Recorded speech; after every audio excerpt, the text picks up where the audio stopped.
नमस्कार दर्शक बंधु आज हूँ 22 सेप्टेम्बर सोमवार। चलतु देखने आज सकाळ किसी गुरुत्वपूर्ण खबर।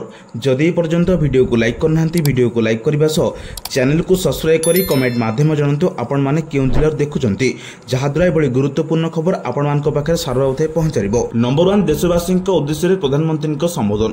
जीएसटी संस्कार नहीं देले बड़ सूचना कालिठार लगे और मध्यम वर्ग लोके उपकृत हेबे। यह भारतर विकास को आहरी अधिक त्वरायित करिबो। प्रधानमंत्री नरेंद्र मोदी रविवार देशवासी को संबोधित करी समस्त नवरात्रि शुभेच्छा जणाइथिले।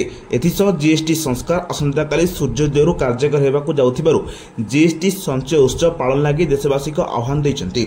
ए भाषण समय प्रधानमंत्री मोदी स्वदेशी उत्पादर गुरुत्व उपरे गुरुत्वारोप करथिले एवं लोकमानकू सेगुडी व्यवहार करबाकू अनुरोध मध्ये करथिले। नंबर 2 रविवार दिन कोरापुट लांडीगुड़ा स्थित डीएवी सरकारी महाविद्यालय ठारे पुलिस होमगार्ड पदवी पर लिखित परीक्षा चली। सूचना था कि मोट 125 पदवी पर यह परीक्षा होता बेले एथिपाई मोट 7281 जन पिला आवेदन करिसेंति।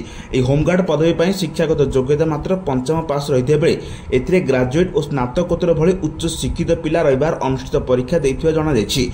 से 25 पदवी पर 7281 जन पिला आवेदन करथिबा बेले सेथि मध्यरु 5690 पिला ए लिखित परीक्षा दैथिबा कोरापुट पुलिस पक्षरु कह जाउछि।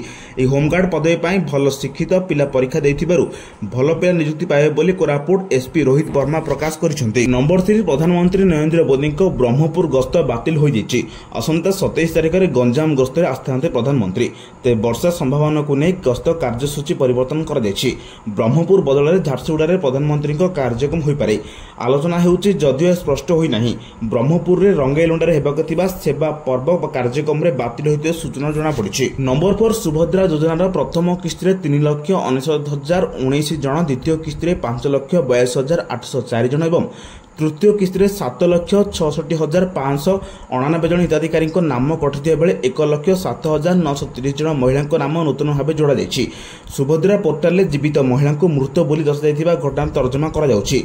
सेहिपरि 1,83,758 जन महिला प्रथम किस्ती पर द्वितीय किस्ती बेलू आ टंका पाइनांती बोली उपमुख्यमंत्री प्रभाती परिडा कहिसेंति। विधायक चक्रमणि कंवर शनिवार विधानसभा में पचारिथिबा एक प्रश्न उत्तर में मुख्यमंत्री आहरी कहिसेंति 95,853 जन महिला को एका बेले 3 किस्ती टंका दि जाइछि। सुभद्रा निर्देशावली अनुसार आर्थिक वर्ष 2024-25 पर धार्य जुलाई 2024 सुधा महिला बयस 21 वर्ष किंबा ताठर अधिक एवं 60 वर्ष कम होगा आवश्यक। आवेदनकारी जन्म तारीख 2 जुलाई 1964 ठारू 1 जुलाई 2004 पर्यंत होगा उचित। 2024-25 जदि जड़े महिला 1 जुलाई 2024 पर 21 वर्ष बयस अतिक्रम करिवो तेबे योजना अवधि अवशिष्ट वर्षगुड़िक वार्षिक 10,000 टंका मिलिबो। नंबर 5 पूजा मजा को फिका करेब लघुचाप वर्षा। गोटे नुहे पछकु पछ आसुची 3टी लघुचाप। उत्तर बंगोपसागर 24 घंटे सृष्टि हो लघुचाप क्षेत्र जार प्रभाव में केन्दुझर मयूरभंज समेत उत्तर उपकूल ओडिशा रे प्रचंड वज्रपात सह अति प्रबल वर्षा लगी रहिबो। ए दुईटी जिला को ऑरेंज वार्निंग जारी करा जायछि। प्रबल वर्षा को नहीं सुंदरगढ़, कंधमाल, गंजाम, गजपति, रायगड़ा, कोरापुट, मालकानगिरी, भद्रक, बालेश्वर येलो वार्निंग जारी होइछि। गोटे लघुचाप दुर्बल हेला बेलकू आ एक लघुचाप 25 सेप्टेम्बर बेलकू दाना बांधुछि। पूर्व केन्द्रीय एवं संलग्न उत्तर बंगोपसागर सृष्टि हो लघुचाप क्षेत्र परे यह पश्चिम उत्तर पश्चिम दिगरे गति करी 26 सेप्टेम्बर बेलकू दक्षिण ओडिशा उत्तर आंध्र प्रदेश उपकूल आड़क मुहाइब।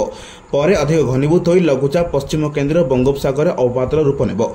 यह 27 सेप्टेम्बर दक्षिण ओडिशा उत्तर आंध्र प्रदेश उपकूल अतिक्रम कर संभावना अच्छी। 25 रु 27 सेप्टेम्बर मध्य आंध्र प्रदेश, ओडिशा, पश्चिमबंग उपकूल समुद्र अशांत रहिब। 50 रु 60 किलोमीटर बेगर पवन बहिबार संभावना रही। एथिपाई मत्स्यजीवी मानक समुद्र न जावाक परामर्श दिया जायछि। समुद्र थिबा मत्स्यजीवी को 24 सेप्टेम्बर सुधा उपकूल को फेरिया सतर्क कराइछि पाणीपाग विभाग। मास शेष बेलू दक्षिण चीन सागर एक बात्यार अवशिष्टांश बंगोपसागर आ लघुचाप क्षेत्र सृष्टि कर संभावना अच्छी। एवं मौसुमी जनित निम्न चापरेखा और ट्रफलाइन राज्य में वर्षा लगी रही। नंबर 6 नुआ नियम मुताबक आपण आईआरसीटीसी अकाउंट सहित आधार लिंक करने बाध्यतामूलक कर यात्री मान मन में प्रश्न आसवा स्वाभाविक जे जो मैंने टिकेट काउंटर तत्काल टिकेट करेंगे से भी आधार कार्ड देखा पड़ो कि एवं रिजर्वेशन पाई मध्य आधार वेरिफिकेशन करने जरूरी कि प्रश्न आसुची। यह रेलवे एक बड़ अपडेट देछि। यह विस्तृत भाव आलोचना होइछि। गत जुलाई 15 तारिख तत्काल टिकेट बुकिंग करने आधारित ओटीपी भेरिफिकेशन बाध्यतामूलक कराଯାଇଥିଲା। अर्थात आईआरसीटीसी किंबा वेबसाइट रो टिकेट बुकिंग करेंगे तो आपंकर आधार सहित लिंक मोबाइल नंबर को एक ओटीपी आसो। ओटीपी एंट्री न कले टिकेट बुकिंग हो पार नहीं। ए पदक्षेप दलाल एवं जाल बुकिंग उपर रोक लगाया जहाद्वारा साधारण यात्री मैंने सहजरे टिकेट बुकिंग करेंगे। नंबर 7 वर्षा रे भिजी भिजी शिक्षकों प्रतिवाद। भुवनेश्वर गांधी मार्ग में शिक्षकों विक्षोभ प्रदर्शन करछन्ती। कैडर पुनर्गठन पर धारणा बसुच्च हजार हजार शिक्षक। कंपुची गांधी मार्ग पिलांक पाठपढ़ारे व्याघात नवाई आज छुट्टी दिन में धारणा बसिछन्ती। पदोन्नति न मिलिया प्रतिवाद राजरास्तार प्रतिवाद करछन्ती शिक्षक। जदि दाबी पूरण न हुए तेबे ए विक्षोभ भयंकर रूप ने बोली चेतावनी देछन्ती समस्त शिक्षक संघ। नंबर 8 निशामुक्त भारत गठन निमंते गणदौड़ होइछि। क्रीड़ा और पुनर्सेवा विभाग सह बीजेपी जनता युव मोर्चा द्वारा युव रन माराथन आयोजन होइछि। कलिंग स्टाडियम जनता मैदान पर्यंत दौड़िले 10,000 युवक और युवती। आगरे दौड़िले मुख्यमंत्री मोहन माझी, क्रीड़ा मंत्री सूर्यवंशी सूरज, गणशिक्षा मंत्री नित्यानंद गंड, विधायक बाबू सिंह, विधायक सीतासंग महापात्र और अन्य वरिष्ठ नेता दौड़ी। प्रधानमंत्री नरेंद्र मोदी जन्मदिन उपलक्षे सारा देश में 75 सहर में आयोजन होइछि गणदौड़ कार्यक्रम। युवपीढ़ी को निशा ठारू दूरी रखा 2047 युवकों ने सशक्त समृद्ध राज्य और देश गठन दिगरे सेमानंकु आगकु नेबाकु वार्ता दी जायछि। ए दौड़े युवपीढ़ी को 75 वर्ष महिला उर्मिला दास दौड़ी। यह जी प्रथम स्थान अधिकार करछन्ती तांको 25,000, द्वितीय स्थान 15,000 और तृतीय स्थान 10,000 टंका, चतुर्थ स्थान 5,000 टंका पुरस्कार राशि प्रदान करा जायछि। नंबर 9 चलित वर्ष कार्तिक व्रत और बालधूप नीति निर्घटन को 36 निजोग मोहर मारिछि। एही समय भोर 4टारू द्वारा फिटा हेब कार्तिक मास पर नाटमंडप धाड़ी दर्शन करा। खूब शीघ्र दिव्यांग दर्शन एसओपी जारी कर श्रीमंदिर भितर मोबाइल फोन व्यवहार उपर कटकणा लागू होइछि। खूब शीघ्र एने गाइडलाइन अणाजिबो। प्राथमिक पर्यायर जेटीपी मानक एवं पर सेवक मानक लागू हो मोबाइल कटकणा। नीति श्रृंखला प्रत्येक बुधवार और समन्वय कमिटी बसिबो। शनिवार बसतिबा 36 निजोग बैठक पर सूचना देछन्ती श्रीमंदिर मुख्य प्रशासक अरविंद पाढ़ी। नंबर 10 आउ किछि दिन पर आरंभ हेबो पवित्र कार्तिक मास। ए समय कार्तिक व्रत पालन निमंते पुरी लागिबो हबिषाळी प्रबल भिड़। ए परिप्रेक्षी रे श्रीमंदिर कार्तिक व्रत पालन निमंते प्रशासन पाखरे 2644 आवेदन पंजीकृत होइछि। आ गत थर भली चलित वर्ष मध्य वृंदावती हवंश आ 3टी कठोर रहिबे हबिषाळी। एहाको आसंता 3 दिन भितर जांच करा जिवो और योग्य हबिषाळी को पुरी रे व्रत पालन निमंते निर्धारित समय पहुंचीबाकू वार्ता पठा जिवो। एनी शनिवार जिलापाल दिव्य ज्योति परिडांक अध्यक्षतार एक समीक्षा बैठक होइछि। जिलापालक कहबा अनुसार चलित मास शेष होदा प्रशासन अधिकारी माने बंटन होइतिबा काम शेष करबाकू निर्देश दिया जायछि। सूचना योग्य गत 19 तारिख दिन 10टा परठारु व्रत पालन आशायी को ऑनलाइन रे आवेदन करने विज्ञापन जोगे सूचना देथिला प्रशासन। हेले मात्र घंटाए पर आवेदन पंजीकरण पोर्टाल बंद हो जाइतिला। तेबे एथर आवेदन प्रक्रिया संपूर्ण ऑनलाइन माध्यम रे करा जाउछि। केउंठी रहिबे एवं आईडी कार्ड आदि समस्त तथ्य ऑनलाइन माध्यम रे बाकू योजना करछन्ती पुरी जिलापाल। e-district.odisha.gov.in को ऑनलाइन लिंक रे आवेदन करि परिबे हबिषाळी। 70 वर्ष बयस पर्यंत विधवा महिला और 50 रु 70 वर्ष पर्यंत विवाहित महिला माने आवेदन करि परिबे। नंबर 11 स्वास्थ्य सेवा क्षेत्र में अग्रणी जातीय स्वास्थ्य प्रतिष्ठान एम्स भुवनेश्वर आज त्रयोदश वार्षिक उत्सव को प्रतिबद्धता एवं उत्साह सहित पालन करिछि। उल्लेखनीय स्वास्थ्य सेवा सफलता, डिजिटाल नवसृजन एवं शिक्षागत उत्कर्षतार ए वर्षर नवसृजन एवं गणवेषण को गुरुत्वारोप करा जायछि। ए कार्यक्रम रे एम्स भुवनेश्वर प्रथम निर्देशक डॉक्टर अशोक कुमार महापात्र मुख्य अतिथि भाव में जोग देते।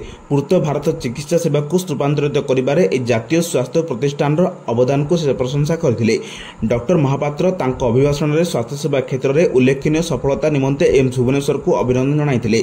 कार्यनिर्वाही निर्देशक डॉक्टर आशुतोष विश्वास एम्स भुवनेश्वर प्रगति पछरे सामूहिक प्रयास उपरे गुरुत्वारोप करथिले। एम्स पक्षरु सामग्रिक रोगी सेवा उपरे ध्यान दे जटिल जीवन रक्षाकारी अस्त्रोपचार करा जाउछि। यार श्रेय आमर उत्सर्गीकृत दलर बोली से कहिथिले। खूब शीघ्र एम्स भुवनेश्वर में यकृत प्रतिरोपण, स्किन बैंकिंग सहित अन्य एकाधिक रोग कल्याणकारी सुविधा प्रतिष्ठा हेबाकू जाउथिबा डॉक्टर विश्वास सूचना देइछन्ति। नंबर 12 वर्तमान भारत में सांसद एवं विधायिकांक पई निर्वाचन लड़िबार सर्वनिम्न बयस 25 वर्ष रहिछि। ए बयस सीमा को 21 वर्ष को ह्रास करिबार योजना करा जाउछि।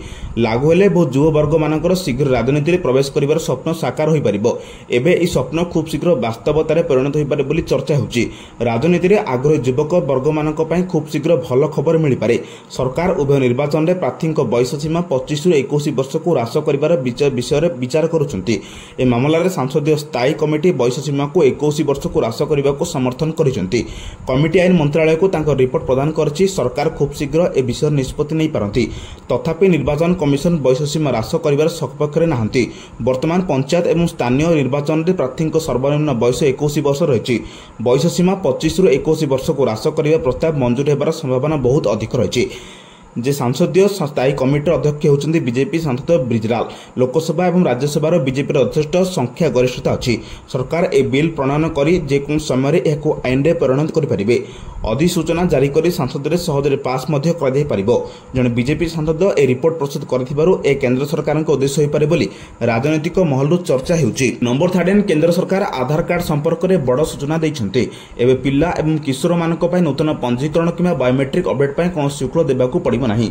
पूर्व एथिमे 50 टंका शुल्क आदाय करा जाउतिला। नुआ नियम रे एबे 5 रु 7 वर्ष एवं 15 रु 17 वर्ष बयसर पिलामानकु अंतर्भुक्त करा जायछि। एभली करिया पय निकटस्थ आधार पंजीकरण केंद्र को जाई यूपीआईडीआई रो ऑफिशियल वेबसाइट को किंबा एम आधार मोबाइल एप्लिकेशन व्यवहार करा जाय परिबो। एबे फॉर्म संग्रह करंतु केंद्र रे को आधार कार्ड पंजीकरण एवं अपडेट फॉर्म प्राप्त करंतु एवं एहाकु पूर्ण करंतु। केंद्र रे फॉर्म दाखल करंतु। एहा सहित आपनक बायोमेट्रिक तथ्य दाखल करंतु। केंद्र रो ऑपरेटर प्रमाणीकरण पय एक फिंगरप्रिंट स्कैनिंग आईआरसी स्कैनिंग किंबा अभय करा जाय परिबो। सरकार पिलामानकर आधार कार्ड रे बायोमेट्रिक्स अपडेट करे बाध्यतामूलक करिसेंती। तेणु सेमानक आधार कार्ड अपडेट करबा अत्यंत जरूरी। भारतीय अनन्य परिचय प्राधिकरण एथिपाई निर्देशावली जारी करिसेंती। एने समस्त राज्य एवं केंद्र शासित अंचल गुडी को चिठी लेखा जायछि।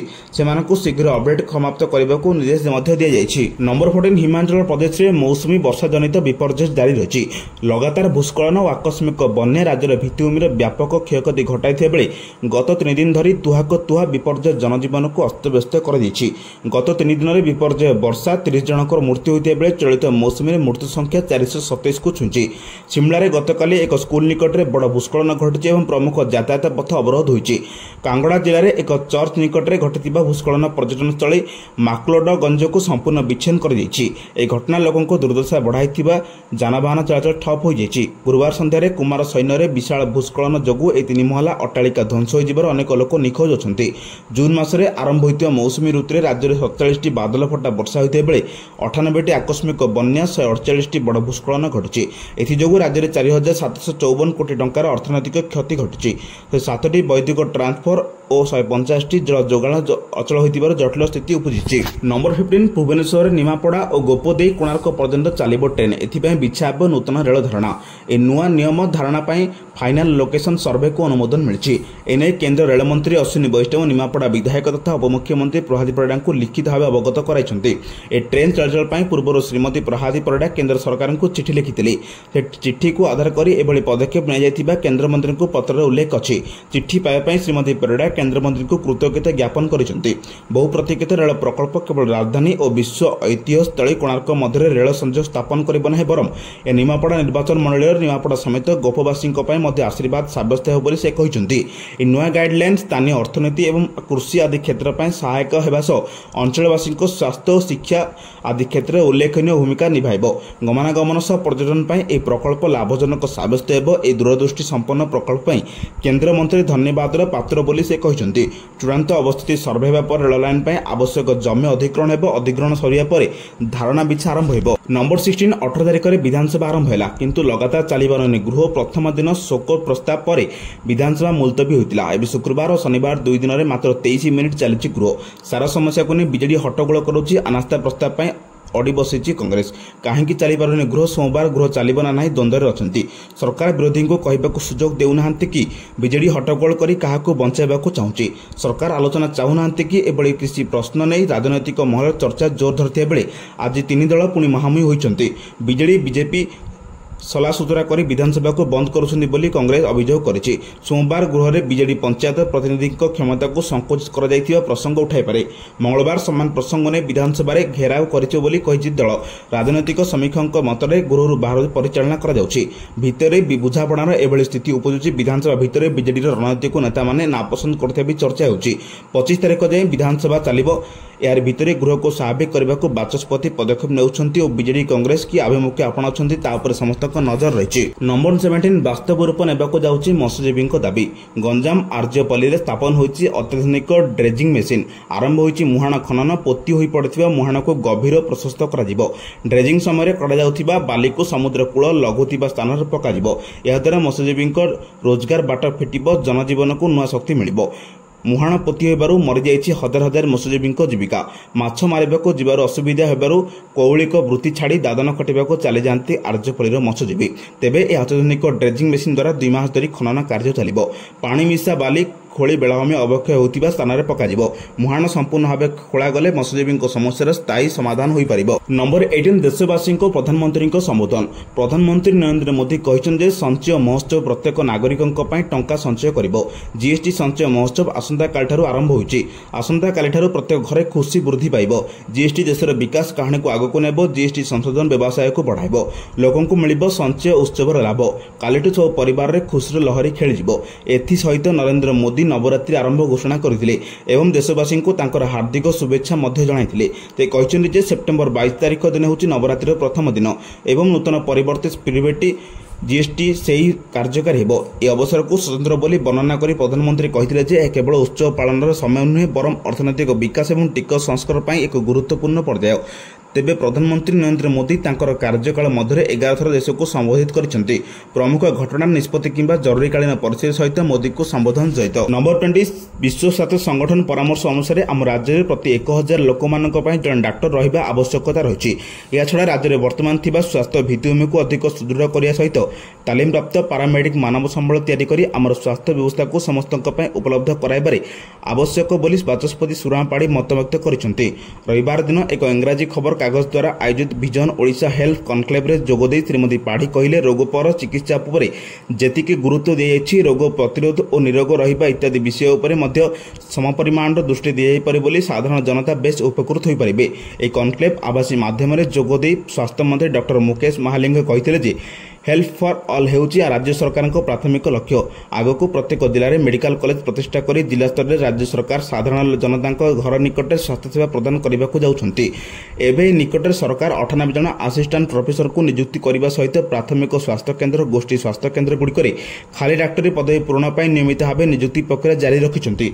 निकट में 1840 डाक्टर और 5000 पारामेडिक स्टाफ नियुक्ति नहीं घोषणा करिछंती। एने प्रक्रिया जारी रही। प्रक्रिया सांपादिक होला पर राज्य स्वास्थ्य सेवा व्यापक उन्नति आसियो बोली श्री महालिंग कहते।